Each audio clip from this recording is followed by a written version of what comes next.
وہ ہستی ہیں, آپ وہ لوگ ہیں کہ جن کے بارے میں سکندر اعظم نے کہا تھا کہ میرا باپ وہ ہے جو مجھے آسمان سے زمین پر لایا ہے, اور میرا استاد وہ ہے جو مجھے دوبارہ زمین سے آسمانوں کی بلندیوں تک لے گئے.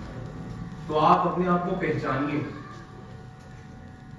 جیسا کہ سر نے بتایا, آپ لیڈر ہیں. دنیا میں جتنے بھی شعبے ہیں سب آپ کی وجہ سے. اگر ٹیچر نہیں ہے تو کچھ بھی نہیں ہے. جس نے خود کو پہچانا اس نے اللہ کو پہچانا. آپ اپنے آپ کو پہچانیے, آپ کسی سے کم نہیں ہیں.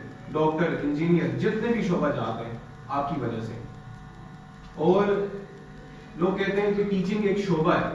نہیں, یہ کوئی پروفیشن نہیں ہے, یہ ذمہ داری ہے جو کہ چنے ہوئے لوگوں کو ملتی ہے. لیکن آج کل ہمارا نہیں ہے کہ حادثاتی طور پر بھی اس شعبے میں لوگ آتے ہیں. اگر آتے ہیں تو ان کو چاہیے کہ وہ اپنے آپ کو ٹھیک کریں. ٹھیک ہے, صرف اپنا فائدہ نہیں. یہ نہیں کہ میں اکیڈمی میں پڑھا رہی ہوں, پرائیویٹ اسکول میں پڑھا رہی ہوں, یہ پڑھا رہا ہوں تو میں نے صرف اپنی سیلری لینی ہے اور جو سلیبس دیا گیا اسی کو پڑھانا ہے. نہیں, آپ کا کام ہے آپ نے اسٹوڈنٹ کو چینج کرنا ہے.